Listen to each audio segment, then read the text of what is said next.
What they had done in the movies before was obviously extremely informative and useful and fun, but at that point, Thor and Cap weren't even close to being finished, and there's also the element of, okay, you have all these parts, but how can you possibly bring them together? They don't seem to coexist, and ultimately that is what made me go, oh, this can be done and this should be done. These people don't belong together. These people wouldn't get along, and as soon as that really sort of came into focus, I realized, oh, then I actually have something to say about these people.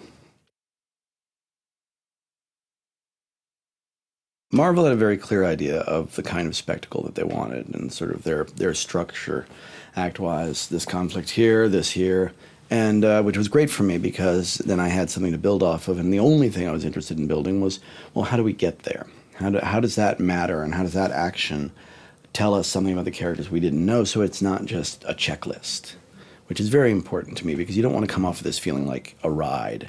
You want to come off of this, and there'll be some riding, God knows, but you want to come off of it feeling like, you got told a story. And so the only thing I really had to worry about was motivating it, was making it matter to these people and making these people matter to the audience.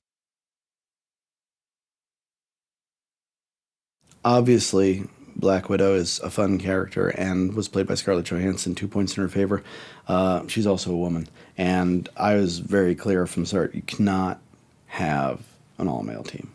You just can't do it. It's not acceptable. The thing about Sam is I always think that there are two of him. He's famous for the sort of bravura, Pulp Fiction speechifying. This is a guy who can, out moxie anybody in the room.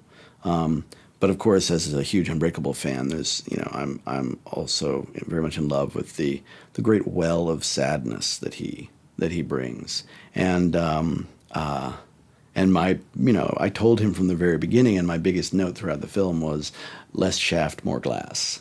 Because what I wanted to see was a guy who, yeah, could absolutely command a room with his voice, could absolutely be the guy you would never question was in charge of this enormous organization and everything around it, could be a guy who would do stuff that was morally compromised, yet absolutely necessary, but at the same time would feel the burden of that.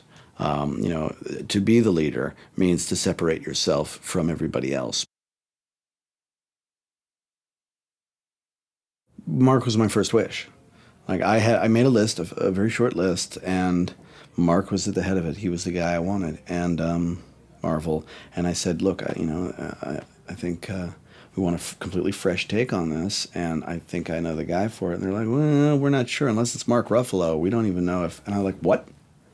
I just froze. I was like, you got to be kidding. You did not just say that. And then I showed them my list that I had in my wallet, a little piece of paper.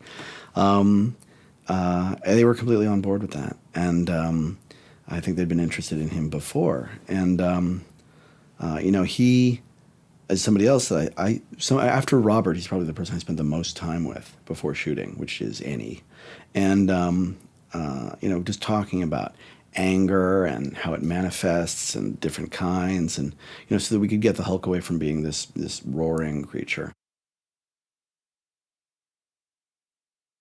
Jeremy and I, before he even took the role, we talked about who this guy was, what it meant to be a dead shot, that he was that he was a sniper, that he was the kind of guy who sneaks off by himself, that he's not a team player, that he's always going to find the highest and darkest part of the room, and he's gonna hang out there. So that vision of him as just a guy, a real agent, as opposed to a hero, was very useful, and also his relationship with Widow was enormously useful. At the end of the day, I think the thing that makes it work is Tom, because he breathes a lot of life into Loki. He doesn't just twirl his mustache, although God knows he gets to be more of the classic Loki than he got to in Thor. In Thor, he had a very poignant and I thought beautifully realized arc.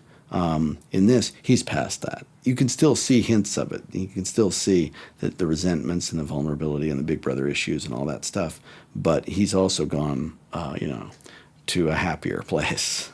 And Tom can really bring that presence, the texture, so that you go, yeah, this guy is going to he's going to destroy you either from right in front or from the back, and you don't know which.